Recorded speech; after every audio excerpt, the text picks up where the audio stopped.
மக்களவை தேர்தல் கூட்டணி தொடர்பாக தேமுதிக அதிமுக இடையே பேச்சுவார்த்தையானது தற்போது தொடங்கி நடைபெற்று வருகிறது.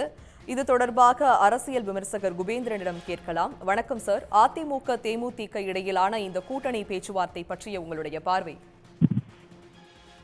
மெகா கூட்டணி அமைப்பு போவது பாஜகவா அதிமுகவா என்ற ஒரு விவாதம் இருந்து கொண்டிருக்கிற வேளையில் பாட்டாளி மக்கள் கட்சியுடன் பேச்சுவார்த்தை நடத்தி அதிமுகவுடன் பாட்டாளி மக்கள் கட்சி எந்த நேரத்திலும் இணையலாம் என்ற கருத்து நிலவி வருகிற சூழலில்தான் முதன்முறையாக தேமுதிக அவருடைய பிரேமலதா விஜயகாந்த் அவர்களை சந்திக்க அதிமுக இரண்டாம் கட்டத்தில் சென்றிருக்கார்கள்.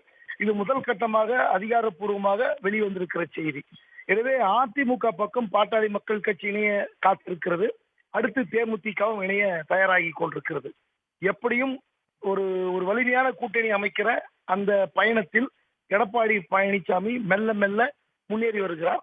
அந்த அடிப்படையில் இந்த பேச்சுவார்த்தை எத்தனை தொகுதிகள் இன்னும் முடிவாகுவது, ராஜ்யசபா கொடுக்கப்படுமா, இதெல்லாம் இன்னும் பரபரப்பாக அடுத்த விவாதங்களில் வரும்.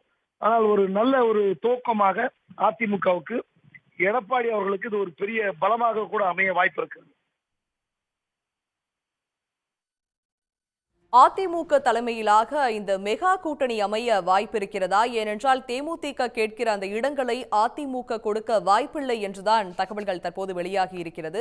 இந்த சூழலில் அதிமுக தலைமையிலான மெகா கூட்டணி அமைவதற்கான வாய்ப்பு இருக்கிறதா? நிச்சயமா தேமுதிக அதிமுகவுடன் தான் போகும். ஏன்னா 2026 சட்டமன்ற தேர்தலில் கண்டிப்பாக அதிமுக, பாட்டாளி மக்கள் கட்சி, தேமுதிக, மற்ற கட்சிகள் இவெல்லாம் இணைந்து போட்டியிட்டால் திமுகவுக்கு ஒரு நெருக்கடி கொடுப்பதற்கு வாய்ப்பு இருக்கிறது. காரணம், திமுக கூட்டணியில் இந்த கட்சிகள் பாட்டாளி மக்கள் கட்சிக்கோ அல்லது தேமுதிகக்கோ இணைவதற்கு இடமில்லை. அங்க கொடுப்பதற்கு இடமில்லை, வேற ஒன்றும் இல்லை. அப்படி பார்க்கிற போது அதிமுக எப்படியும் இந்த கூட்டணியுடைய பேச்சுவார்த்தை நடத்தி அதன் அடிப்படையில் எப்படியாவது உள்ளே வந்துவிட்டால் சட்டமன்ற தேர்தலுக்கு தேமுதிகவுக்கு ஒரு பெரிய வாய்ப்பு இருக்கும். அந்த அடிப்படையில் இந்த மெகா கூட்டணி நிச்சயமாக அமையும். அதே வேளையில் இவர்கள் கேட்கிற தொகுதி அதிமுக கொடுக்குமா என்று கேட்கிறீர்கள். நிச்சயமா அப்படிதான் கேட்பாங்க. 6, 7, 8 கூட கேட்பாங்க.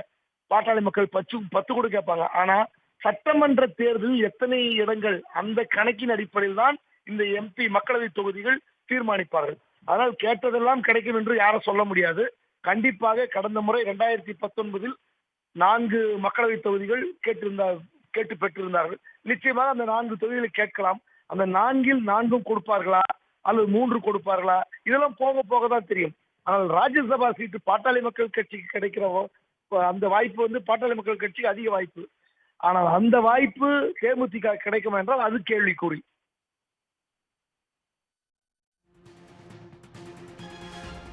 இன்னும் 10 நாட்களில் அதிமுக கூட்டணி பற்றிய அதிகாரப்பூர்வ அறிவிப்பு வெளியாகும் என்று முன்னாள் அமைச்சர் ஜெயக்குமார் தெரிவித்திருக்கிறார். அதைத் தொடர்ந்து தற்போது தேமுதிக அதிமுக இடையிலான இந்த கூட்டணி பேச்சுவார்த்தையானது தொடங்கி நடைபெற்று வருகிறது. இந்த சூழலில் இன்னும் 10 நாட்களில் பாஜகவுடன் அதிமுக கூட்டணி அமைப்பதற்கான சாத்தியக்கூறுகள் உள்ளனவா?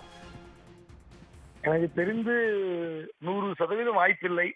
இதற்கு மேல் பாஜக பக்கம் எடப்பாடி யூட்டர்ன் அடிப்பாரா, அடிச்சா என்ன நடக்கும், அதெல்லாம் ஒரு பெரிய விஷயங்கள். சிறுபான்மை கட்சியான எஸ்டிபிஐ கட்சி மாநாட்டில் இந்த தேர்தலில் மட்டுமல்ல, அடுத்து வரப்போகிற 2026 நடக்க இருக்கிற சட்டமன்ற தேர்தலிலும் கூட்டணி இல்லைன்னு சொல்லிட்டாரு.